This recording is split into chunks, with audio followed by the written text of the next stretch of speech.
Gaura Premanande. All glories to the Assembled Devotees. All glories to the Assembled Devotees. All glories to Sri Guru and Sri Gauranga.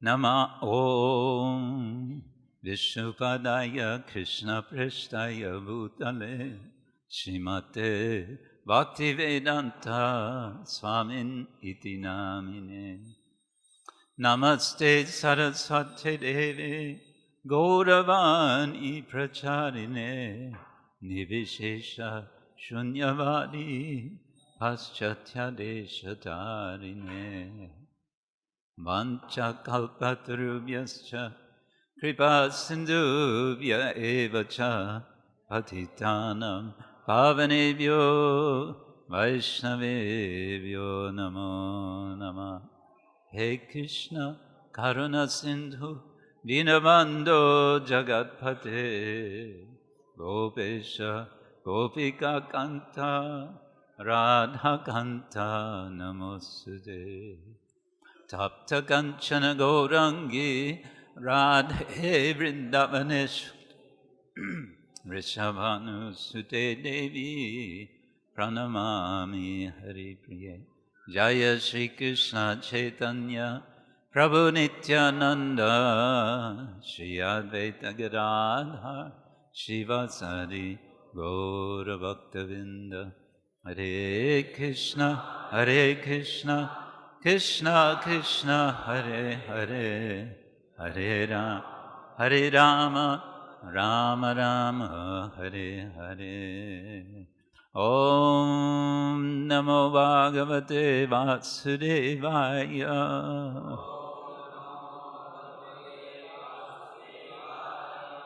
Om Namo Bhagavate Vasudevaya.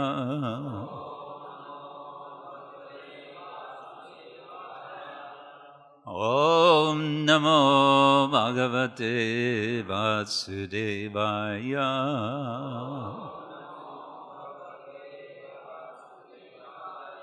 Narayanam Namaskritya Naram Chaiva Narottama Deving Saraswating Vyasa Tato Jayamudiraye Nashta Prayesha Vabhadreshu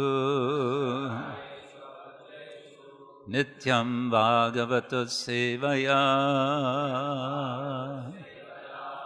Bhagavati Uttama Shloke Bhakti Bhavati Naishtiki.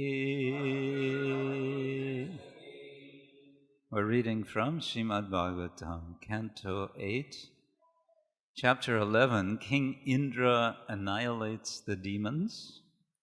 And we'll read verse 12 as a verse with purport. There's been 2 or 3 more verses prior to this without purports.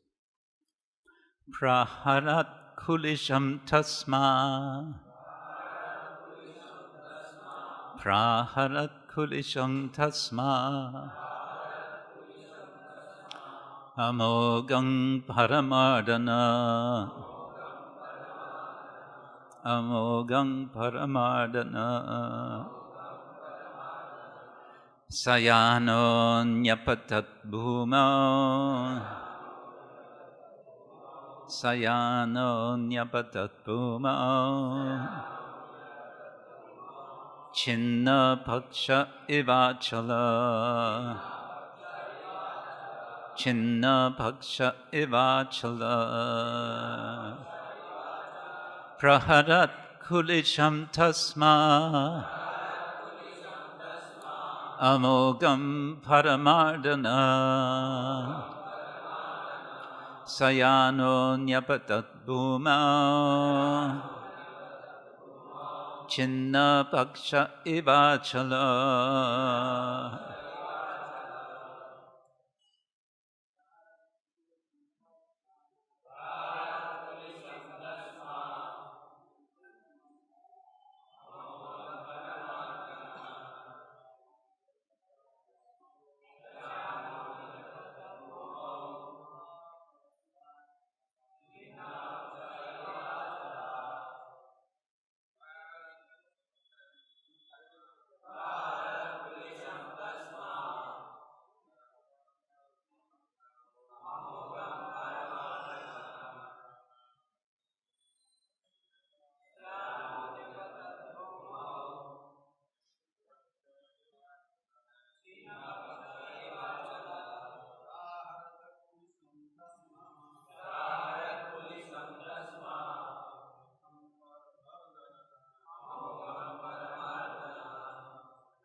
Praharat, inflicted.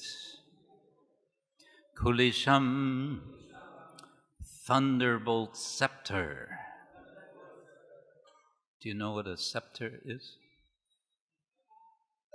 It's a large staff which is held by a king. Tasmai, unto him, Bali Maharaj. Amogam, infallible. Paramardana, Indra, who is expert in defeating the enemy. Sayana, with his airplane. Nyapatat, fell down. Bhumau, on the ground. Chinnapaksha, whose wings have been taken away. Iva, like. Achala, a mountain. Translation and purport by His Divine Grace, A.C. Bhaktivedanta Swami, Srila Prabhupada Ki Jai. Translation: when Indra, the defeater of enemies, released his infallible thunderbolt scepter at Bali Maharaj with a desire to kill him, Bali Maharaj indeed fell to the ground with his airplane like a mountain with its wings cut off. And a short purport to this verse. In many descriptions in Vedic literature, it is found that mountains also fly in the sky with wings. When such mountains are dead, they fall to the ground, where they stay as very large dead bodies. And so ends Srila Prabhupada's purport to this verse. Let me go back to verse 9, 10, and 11. Verse 9. Navayam manyamananam atmanam tatra sadhanam girova sadhushochanam grihnimo marmatadana. You demigods think, this is Bali Maharaj speaking, you demigods think that your own selves are the cause of your attaining fame and victory. Because of your ignorance, saintly persons feel sorry for you. Therefore, although your words afflict the heart, we do not accept them. Shishuka uvacha ityakshipya vibhung viro narachayar viramardana akarna purnair ahanat akshepair ahatang puna. Shukadeva Goswami said, after thus rebuking Indra, king of heaven, with sharp words, Bali Maharaj, who could subdue any other hero, drew back to his ear the arrows known as narachas and attacked Indra with these arrows. Then he again chastised Indra with strong words. Verse 11, Evam nirakrito devo vairina tatyavadina namrishyat tat adikshepam totrahata evadvipaha. Since Maharaj Bali's rebukes were truthful, King Indra did not at all become sorry, just as an elephant beaten by its driver's rod does not become agitated. And then the verse we have recited together, Praharat kulisham tasma amogam paramardana sayano nyapatat bhuma chinna paksha iva chalaha. When Indra, the defeater of enemies, released his infallible thunderbolt scepter at Bali Maharaj with a desire to kill him, Bali Maharaj indeed fell to the ground with his airplane, like a mountain with its wings cut off. Mukam karati vachalam angum langayate girim tatkripa tamaham vande Shri Gurun Dinataranam. Srimad Bhagavatam ki jai.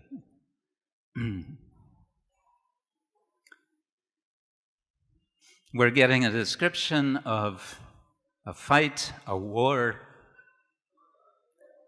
going on amongst powerful beings. Bali, Indra. Sometimes one side is prevailing, sometimes the other side is prevailing. When one side prevails, the other side is defeated. When the other side prevails, the first side is defeated. Up and down, success, failure, success, failure. When someone wins, someone loses. This is the way much of human culture works. We think in terms of success and failure. We all want to be a success, and we all know that our success in the material world means somebody else's failure. And still we're thinking, I want to be successful. Even if others are a failure, what can be done? This is not how Vaishnavas think. This is not how sadhus think. We get a hint of how sadhus think, how they feel in verse number 9. Sadhu sochanam, of those who are to be pitied. Sadhus pity whom? They feel sorry for. Prabhupada translates, you demigods think that your own selves are the cause of your attaining fame and victory. Because of your ignorance, saintly persons feel sorry for you. So saintly persons feel sorry for persons who are ignorant, and of course that means pretty much everyone. But of course, saintly persons don't just feel sorry for everyone in their ignorance. Saintly persons feel, what can we do to bring persons out of ignorance? In the Christian tradition, there is a notion of what they call original sin. This is the idea that all of us are born into sin. As a result of an original sin, which is described as a disobedience not to eat from a certain tree, a certain fruit, and that order was ignored, and then that becomes the explanation of the original sin. One might say in Vaishnava understanding, it's not so much about original sin, it's more about original ignorance, primordial ignorance, if you like. And we put so much value on knowledge, and therefore, of course, we hear from Shastra, which is giving us a kind of knowledge which cannot be acquired from within this world with the use of our limited senses and our limited reasoning power. So in the case of what we read today, it's who is winning, who's losing. I get them mixed up. Indra is winning, Bali is losing. As we know, as we heard a couple of days ago, Bali Maharaj is going to be the actual winner of this whole encounter. Why? Because he is going to surrender completely to the Lord.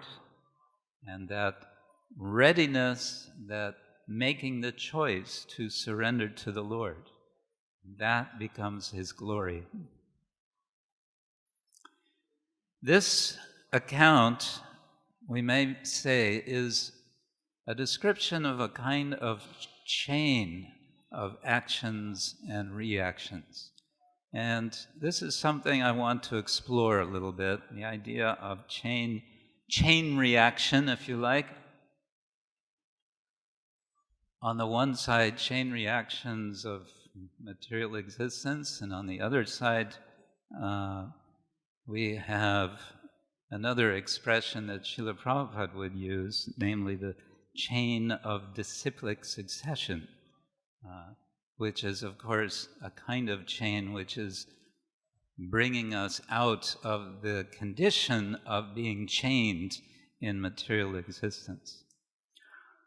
So, if we back up in this account of Lord Indra, we may remember that Indra began to make a mistake which led to many more mistakes. What was his initial mistake? His initial mistake was, we may say it was inattention.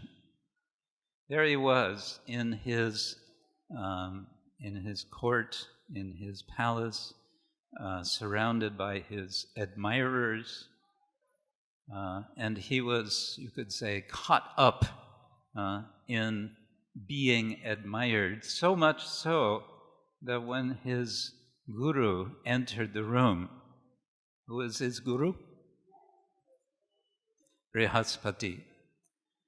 Brihaspati and Indra work very closely together for the interests of the demigods. But in this occasion, Indra was so distracted that he wasn't even aware that Brihaspati had entered. So then what happens? Brihaspati sees he's being neglected. All right.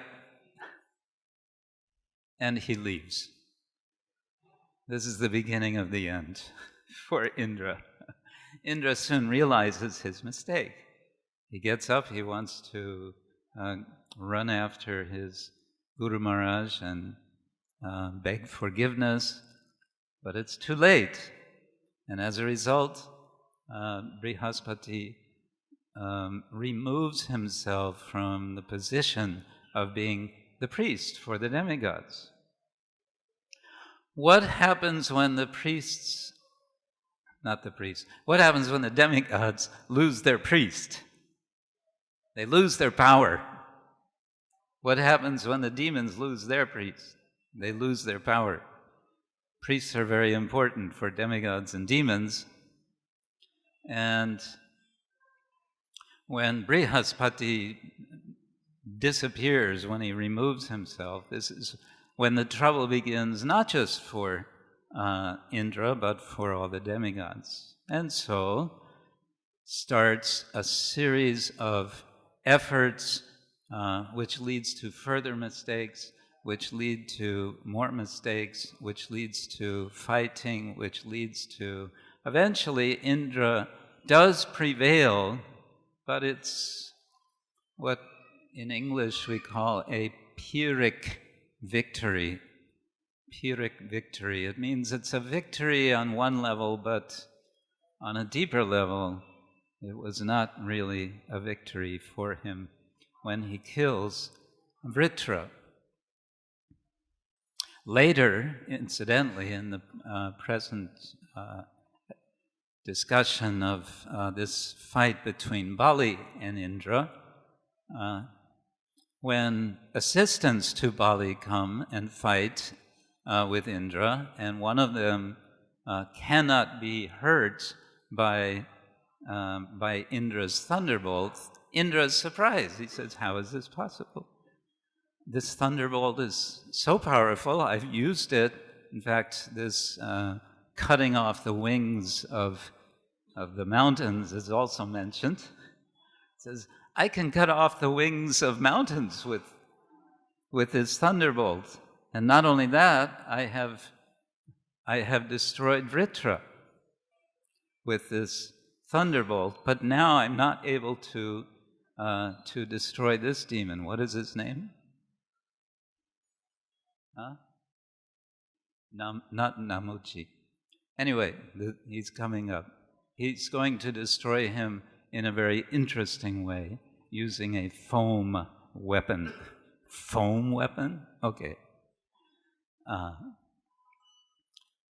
So what I want to point out is there's a chain reaction that starts with a little neglect, with something which you might want to even say Indra is not so much at fault.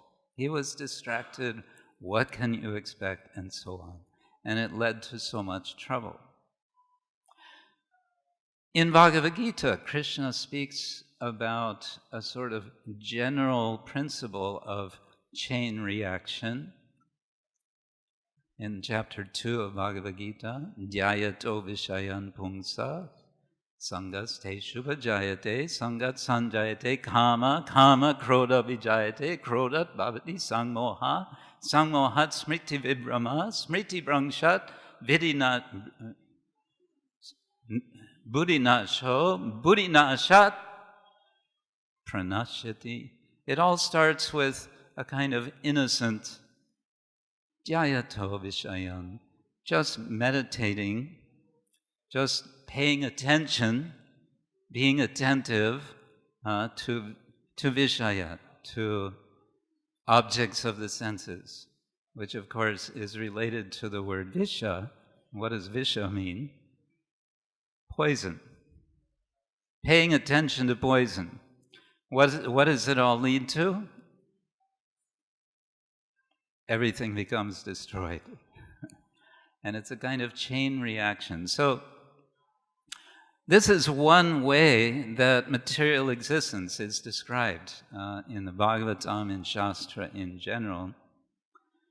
Another sort of description we get of material existence, and like the chain reaction point, also these kinds of analogies are given to help us to understand what a serious business material existence is, and how dangerous it is, and how attentive we must be. Another kind of example we get is network. And we all know this mantra, Sharira Avidya Jal, right? I'm chanting it too early in the morning. What is Jal? Net, right? So avidya net, a net of ignorance. What is that? Sharira, the body. It is a net of ignorance. There's another way of describing this material sort of existence given by Bhaktivinoda Thakur. He says in one song, Keshava Tua Jagata Vichitra Karama Vipake Bhavabana Brahmayi Pekkalun Rangabahu Chitra. O Keshava, this material creation of yours is most strange, Vichitra. Karama Vipake. I have roamed throughout the forests of this universe, Bhavavana, in consequence of my selfish acts, and I have beheld many curious sights. This is the introduction of a song in which he's talking about different philosophers, how they come and they offer very interesting philosophies, but they're all incomplete, they're all material. And therefore he says at the end of the prayer of the song, he says, I offer my respects to them from a distance. Another description Bhaktivinoda Thakur gives of material existence. Chidjader dvaita jini koren stapan jadiya kutarka bole hoy brahmajal tara buddhi kore achana vigyana aloka nahitai. Sometimes one may foolishly try to establish the difference between spirit and matter in a manner based only on materialistic speculative theorems. But alas, his intelligence becomes covered over by a network of illusions. Brahma, not Brahma, but Brahm. A network of illusions, and thus he can have no real illumination of realized knowledge. Okay, so we get lots of analogies from Scripture about material existence in order to help us to understand how deeply we are situated in material existence. Analogies, incidentally, are profuse throughout the Bhagavatam. In today's verse, the fall of Bali Maharaj is compared to the fall of mountains whose wings have been clipped. Incidentally, Jiva Goswami explains in his Bhagavat Sandarbha that analogies are always limited. And he gives an analogy to illustrate his point. He says, we have the analogy of the spider creating the spider web as an analogy for how the Lord creates the world. Everything is coming from the Lord in a similar way to how everything comes from the spider when he creates his web. But then he says there's a problem with the analogy, to make the point that analogies are limited. And that is that the material that the spider is using to make the web, where is that material coming from? It's coming from all the insects that the spider has eaten, which he then transforms into saliva. Krishna doesn't transform anything other than himself in creating the universe. That's the idea. So anyway, we have all of these wonderful analogies, and we may say, oh, this is all very well and good. Now I understand. I'm in the material world. I'm chained here. I'm caught in a net. So what to do about it? Well, then we have chains of what I want to call devotional chains, if you like. And these are, of course, a very different kind of chain, and I mentioned in the beginning, the chain of disciplic succession. But there's other, or related to this chain, if you like, are other ways of understanding chain. A general sense is the idea of what in English we would call free association. What do I mean by free association? As we read the Srimad Bhagavatam, we may, as we read a verse, be reminded of another verse. We may be reminded of another pastime in the Bhagavatam.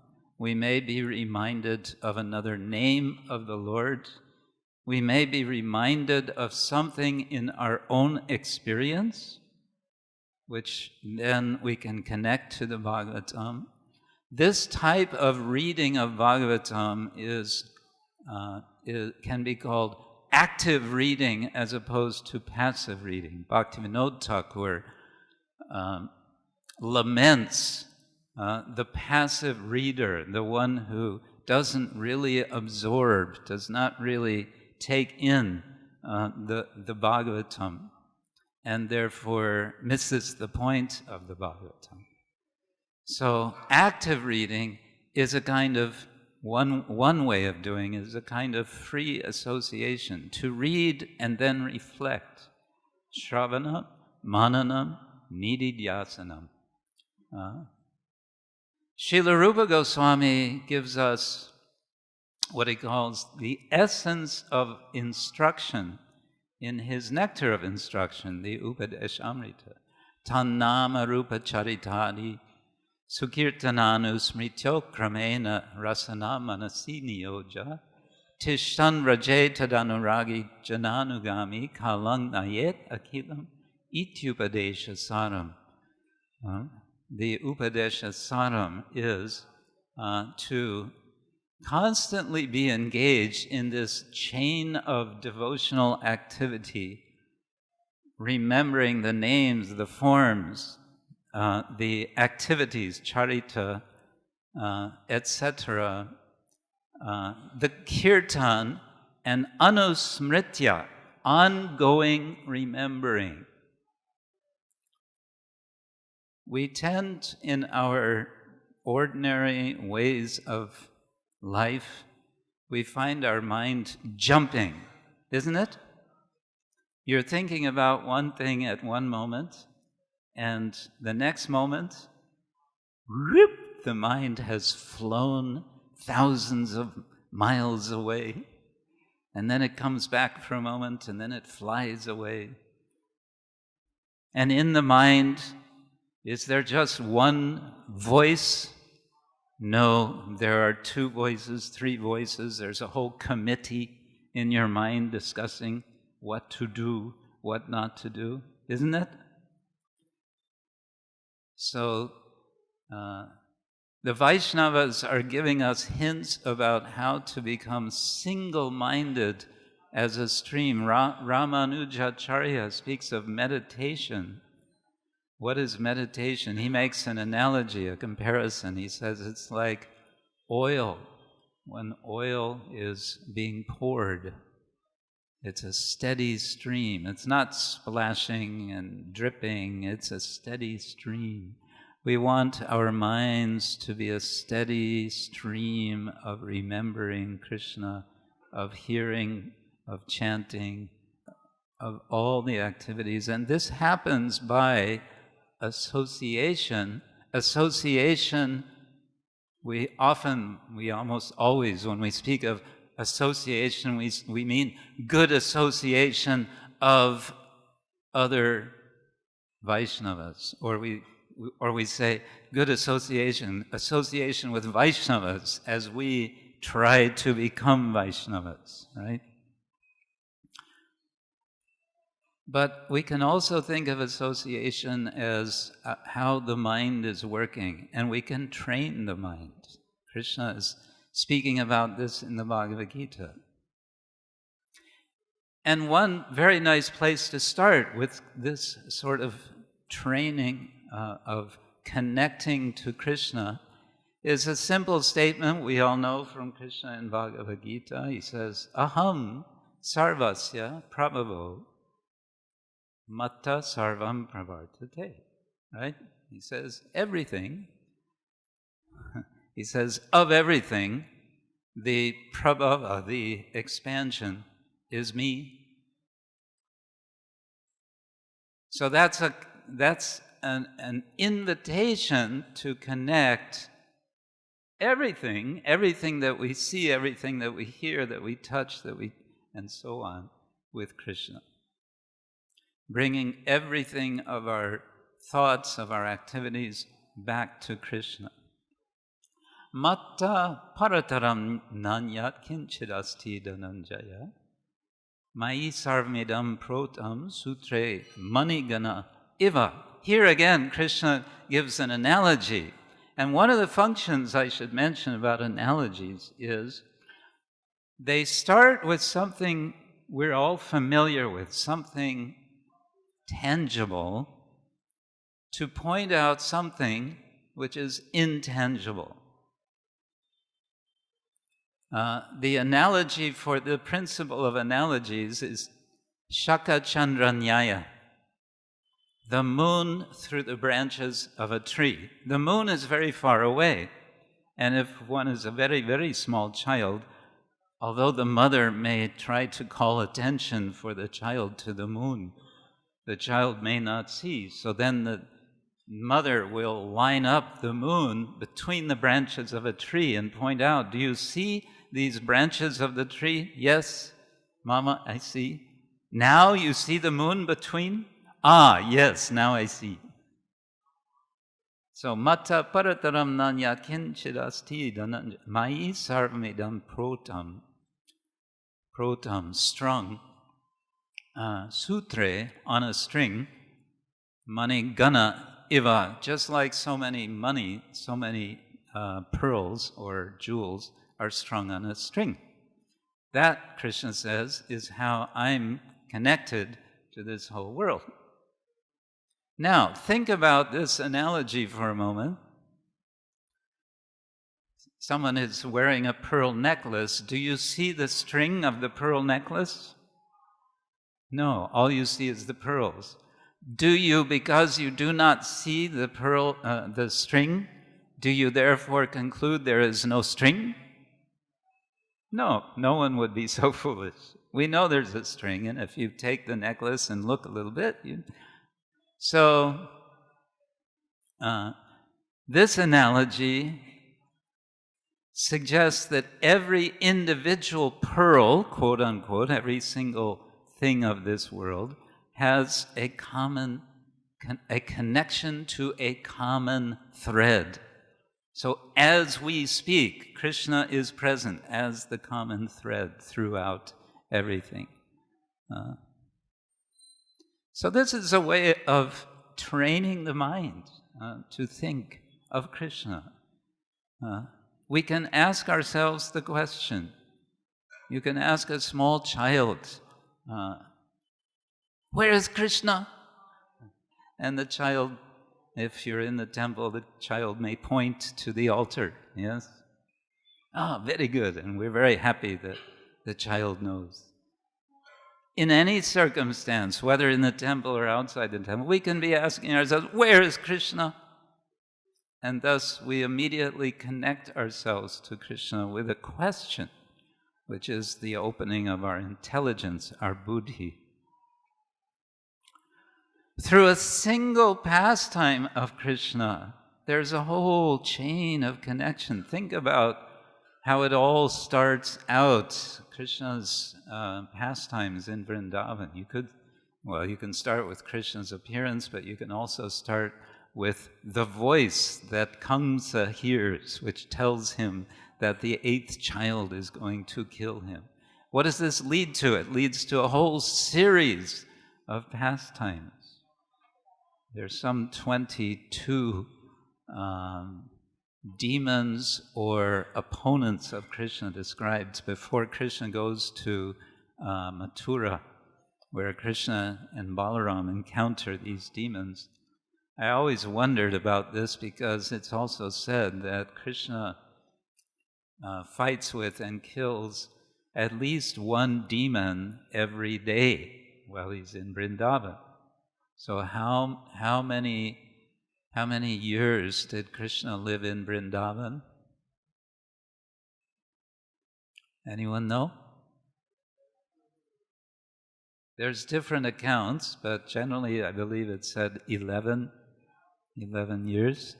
11 years times, let's get our mathematicians going here, without your machines, 365 times 11. Wow, that was quick. You anticipated, okay. 4,015, and it's said, I believe it's Jiva Goswami, says sometimes Krishna would kill more than one demon, one in the morning, one in the afternoon, just for exercise and also in order to get the cowherd boys' appetites ready for a good lunch. So many demons. Anyway, the point is that is a series of activities, a chain, if you like. One pastime of Krishna, which I always find intriguing, is the story of the Shamantaka jewel. You know the story, and we won't go through it now, but it all starts with, what's his name? Shatadana, entering into Dwaraka, and he has this jewel which is given to him by Surya, and it's a very powerful, very brilliant jewel. Therefore, it's called Shama Antaka. Destroys. It doesn't destroy Shama, the Lord. It destroys Shama, darkness. And Krishna says, very nice jewel. You should give this to the king. Who is Ugrasena. And what does Shatadana do? Says no. That refusal ends up costing his life. In the meantime, there's a whole complex series of events that takes place because at one point Krishna's reputation becomes tarnished. And so Krishna, in order to repair his reputation, has to take action to settle accounts and so on. This event, coming back to our verse today about Bali Maharaj falling, it made me think about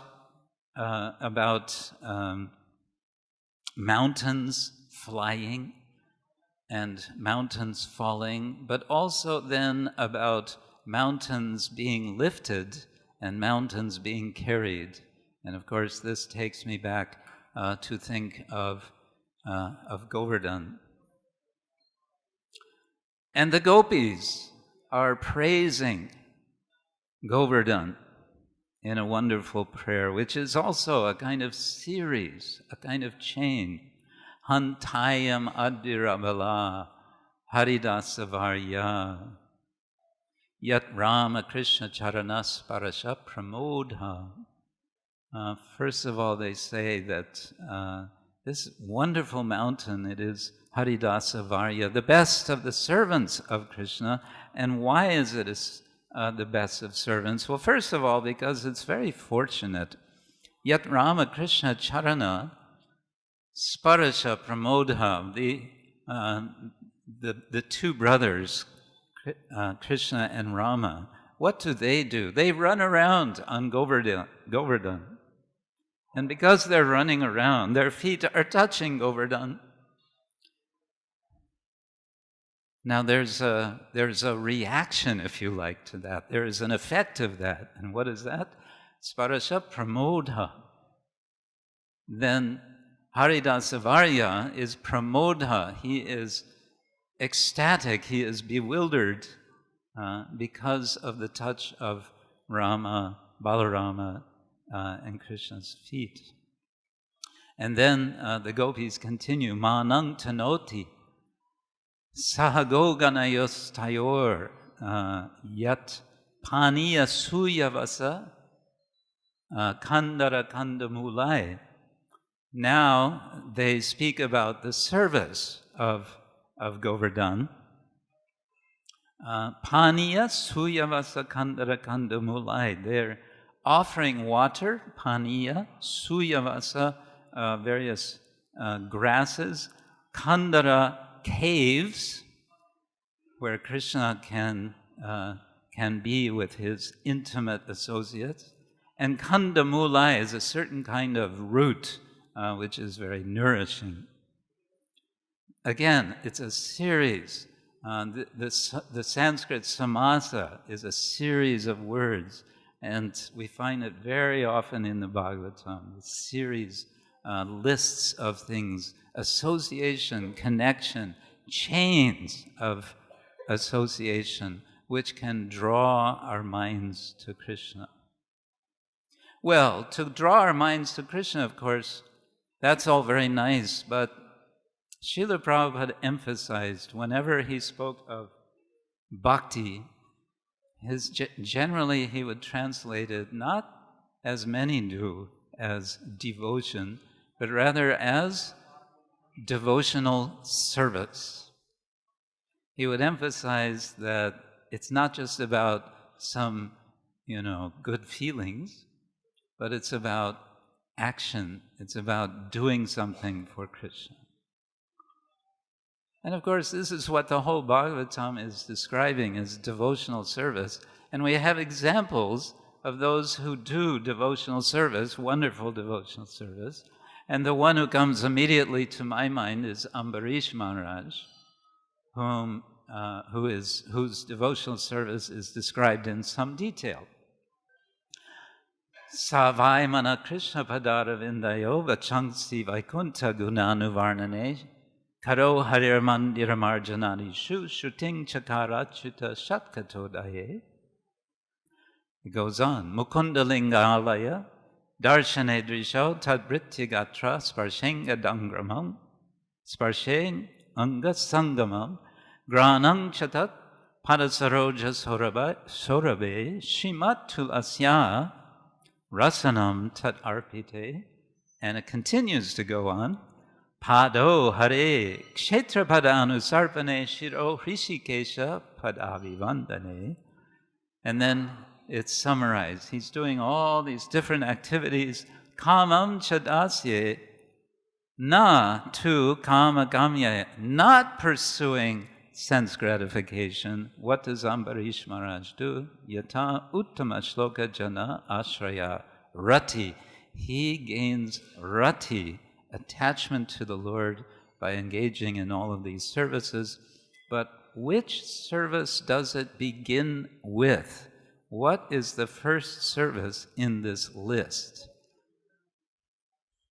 Savai mana Krishna padaravinda, putting the mind at the feet of the Lord, right? So but it doesn't end with that. It continues from there.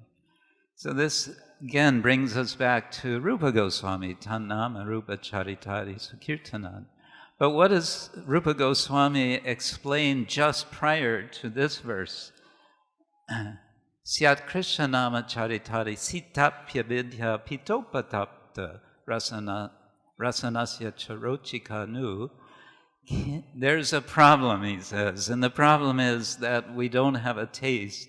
Although it's natural to have a taste to chant the holy name of the Lord, we lose that taste. Why? Because we have a disease. He compares it to the disease of jaundice. Have any of you had jaundice?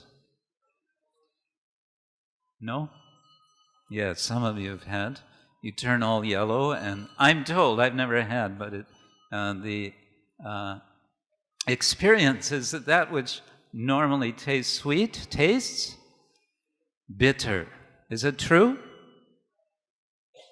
Yeah? Yes? No? Yes, no, maybe. Anyway, this is the example. And what is the solution?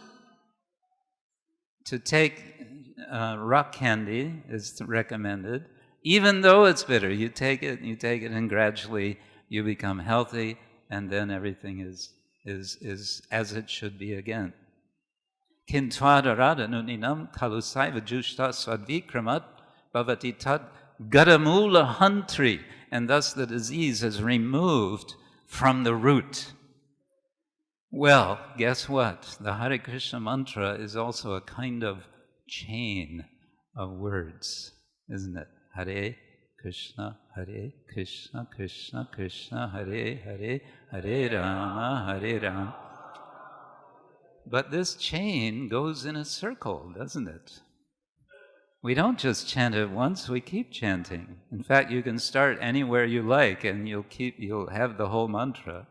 And this chanting of the holy name, chanting, it becomes not so much like a chain, it's more like an experience of flow, of feeling.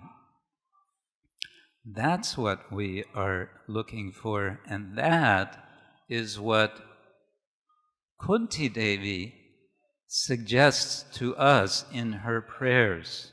She prays to Krishna, my dear Lord, Tvayime Nanya Vishaya, Matir Marupate Asakrit, Ratim Udvahatat Adha Gange Voham Udanvati. Let my mind flow toward you, just as the Ganga, again we have an analogy, just as the Ganga flows without hindrance toward the sea. Would you like to have your mind flowing toward Krishna without hindrance? Would be nice, wouldn't it? So then, what is the problem? How many times Srila Prabhupada would say, just chant Hare Krishna, just engage in devotional service. What is the difficulty? What is the difficulty? Well, the difficulty is we're a little bit out of practice. In this life, let us make our practice of Krishna consciousness complete so that our minds, our hearts are flowing to Krishna. So I'll end there. Grantaraj Srimad Bhagavatam Ki Jai. Hare Krishna. Questions, comments, complaints, doubts, arguments? Hare Krishna Maharaj. Thank you very much for bringing out so many chains from the scriptures. We never read like this, so it was a very tasty class. Thank you. And Maharaj, my question is the verses you quoted from Bhagavad Gita where a chain is mentioned, Dhyayato Vishayan Punsa. So these two verses that mention the chain, so therein we are advised to cut our thoughts at the point of Dhyayato itself, because then... Say again, too? We are advised to cut the thought at this stage, Dhyayato itself, so that it does not go further. But because of our past conditionings, past habits, now that we are into devotional service, so even though we are engaged in devotional service, like we go for book distribution or we are chanting, so because of past habits or we saw something outside, a thought comes. And then, just as you explained, the mind's nature is that it just hops from one thought to another.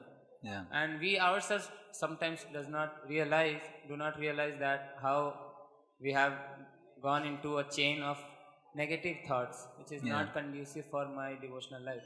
And then we are stuck there. And sometimes it may lead to indulgence also. My question is, can you give us some ready-made tips at our fingers so that when this point comes, Dhyayato, immediately we can apply those and come out of that and again focus on our service? Yes, we always want a quick fix, don't we? We want formulas, we want quick fix. Of course, we have one formula, and that is chanting Hare Krishna. But there's another formula, I would say, and that is because this is all going on with the mind. In the 4th chapter of Bhagavad Gita, Krishna is saying, Indriyani paranyahur, indriyebhya parang mana, manasastu parang buddhe, yo buddhe paratastu sa. That the senses are superior to the sense objects, and superior to the sense objects is the mind, and superior to the mind is the intelligence, and superior to the intelligence is saha, he, the self, atman. So the trick is, because what's happening is that the mind's attention is getting turned downwards. It's getting turned to the senses, which are attending to the sense objects. And as long as that direction is there, we're going to find ourselves dragged further down, because that's what the sense objects are direct. That's how they function in the material world. So now, how to turn this around? This is the question. And what I've found helpful for myself, and I have to say I'm still working on this, because as Krishna also says, it's a matter of practice. Abhyasena tu konteya vairagyena. Actually, that's Krishna's formula. Asangshayang mahabaho mano durnigraham chalam. He says, it's really a fact. He agrees with Arjuna, because Arjuna is complaining. He says, how can I control the mind? It's like trying to control the wind. And Arjuna's thinking he's won the argument with Krishna that, okay, there's nothing to be done, it's true, it's like controlling the wind. So, okay, I guess we can forget it, we can stop discussing Bhagavad Gita, right? No. Krishna says, asangshayang mahabaho. It's really true. There is no doubt. Asangshayang mano durnigraham. It is very difficult to control, and chalam. It is.